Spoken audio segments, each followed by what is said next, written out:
Hey, what's up you guys? It's Scott with Everyday Home Repairs and just finishing up getting the structure to where we need it on our deck project. This is a part 2 in a deck building series, or really a redoing series. Part 1 was removing all the old seating and the planter boxes and the deck boards, and then your options for disposing of that. So if you haven't seen that, probably a good place to start. You can check the link out here and get caught up. Now for this video, we're going to go through all the different things that we need to replace or improve on the old structure. The whole point of this was to save time, but then also to have a very solid structure and also obviously save some money. So what could we keep? What do we need to replace to make sure the structure underneath our new decking is ready for the second life and having no issues? So let's start off by jumping into the nails and screws that we used, and then we'll go kind of component by component on the structure and show you what we needed to replace. So when it came to nails, really the only ones that I used were these 10Ds, and that was just to toenail. So any of the toenailing that I needed to do between the beam and the joist, I just used these. It was a cheap option compared to the screws. And then these 1.5" for any of the joists, that the hangers that we needed to address, is attaching the joist to the hangers or the hangers to the ledger board. And then these old lags, these were used to attach the ledger to the house, and then also the beam to the 4x4. So whenever we could, just reuse those and just tighten those up. Now going into other screws, some decking screws and also structural screws, we use these Spac Screws. I think that's how you pronounce it. These 3.5s, and I use these for attaching the rim joist to the joist. You'll see that here later on. And the only thing, I really like these screws in terms of their bite. You can kind of see they have on the threads kind of a fairly aggressive bite and a wave pattern to them. So they're really good for biting in and pulling boards together. The only thing I didn't like is they use they call it T-Star Plus drive. So it's like a torque 20, but then it has that little nub at the end. You got to be careful on this. If you take your time and you don't get in a rush, you won't have any issues. If you get in a rush, you can start to damage the spit and then have some issues with your screws stripping and your drive jumping while you're trying to tighten it in. These deck screws here I just used for all the blocking, so putting that blocking in. I use these for non-structural components where I just needed to space something and attach it. Those were really aggressive, easy to set and drive in, but the threads are not nearly they didn't have nearly the bite of these Spacs. So prefer these whenever I really need to pull something together, have some additional strength, but these for the blocking. And that just uses a standard T20 bit. Non-composite shims. So I did have to do some shimming between the beam and the joist to get everything up to level. So this is what I used. And non-composite, obviously better than just the standard wood that would rot outside. And then for anything where I needed to have a true structural screw, I use these Spacs, which are awesome. So they have the T30 bit. These are what a lot of guys are switching to instead of the lags. And it kind of has this wide face that is both the head and then also a washer, so you don't have to add any additional washers. So that was the hardware lineup that I used. So let's jump around and look at the different components that we swapped out.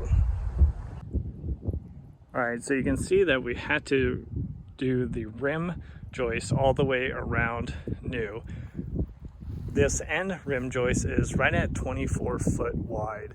I was able to get a 24 foot long 2x10 delivered from our local big box hardware store, which was great because before this was actually 3 pieces and I was able to bring it into 1 piece, which I feel much better about. Also, this corner was unlevel, and that was because before we had the downspout was draining right on the 4x4 post for years and years. So that was giving us issues with the 4x4 settling. So I did have to dig out this corner. This was maybe one of the longer parts of the project.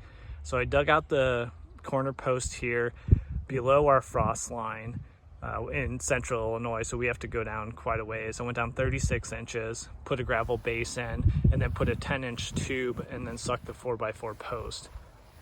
Overall, I don't love this beam design.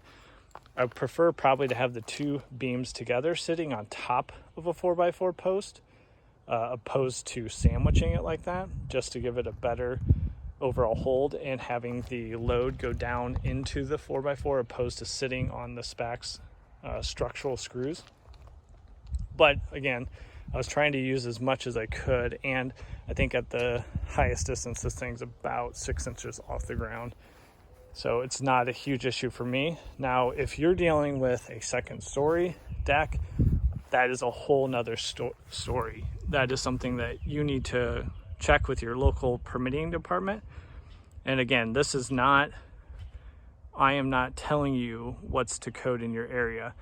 Your area will be different for different municipalities, different counties, different states. So you need to check with a professional if you're not confident. But if you can find your building code, and then that will give you all your direction. So additionally, I obviously swapped out a few of these joists, and then I just put 3 of the Spac screws, the structural screws in the end here. Again, this isn't really carrying that much load because you have the beam right there, which is going to carry most of the weight in conjunction with your ledger board. This deck's overall 14 foot wide, so it's a big deck. And then to keep a consistent spacing, I did alternate the blocking between the joists.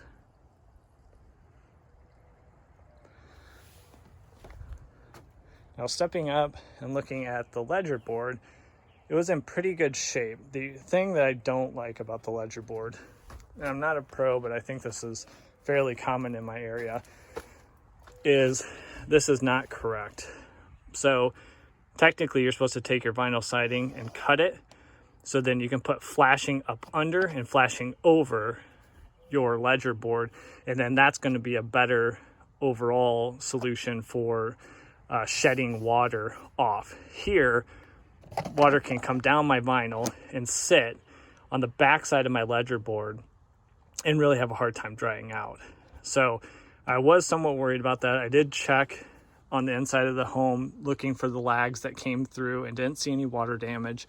And overall, this ledger board's in really good condition and has been here for, I'd say, probably about 10 years. So I kept it that way, and then just where I thought it needed a little bit more support, I put those heavier Spac structural screws for additional support. I haven't figured out what we're going to do for steps yet, but I will have steps coming out this end and then down on the far end as well. So I did double up here on the joist for the rim joist, and then I might put some additional blocking in as well, knowing that I'll have some steps coming off, and it'll be nice to have a strong connection here to attach to. This corner, I use the Spac structural. I'd like to have a little better solution here, but that was the best that I could do for the time being to connection.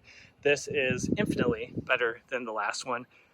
If you, I can show a picture here where it really only had 2 screws holding it in, and it was not doubled up. It was only a single rim joist. On some of these joists, to get them flush here with the joist coming into this outer rim joist, I did have to use those non-composite shims in some points. Pressure treated wood's great, but it's notoriously inconsistent. So I was trying to match older joists to newer joists, and that was about a 1/4 inch different. So I did have to use some shims, and then I just toe nailed in one from each side to hold that, to get these where they're as close to level as possible. Not perfect, but overall, except for the damaged one there, they're in pretty good shape. So the structure's at a point where now I'm comfortable putting on the new decking and knowing that the structure is going to last just as long as that new decking that we put on, if not much longer. The new decking that we're putting on is pressure treated. I think for the money, it's the best option by far. I like the composites. I think they're awesome, but checking prices, they're 4 to 5 times, at least for what I'm looking at, 4 to 5 times more expensive. So although the pressure treat is going to need some attention over time and sealing over time, I just think for the money, it's the best option. And I did go with 24 foot long. So I have boards delivered that are going to be able to stretch this entire deck. I'm a little concerned getting enough boards where they don't have huge knots in them or cracks where I can get everything laid out. There is a chance that I might have to get a few more delivered just to get everything the way we want it. So check back for part 3. That is going to be the decking going on. I'm going to start laying it out now and just making sure everything fits together, and start putting that on and show you guys how it goes. So we'll catch you on the next one.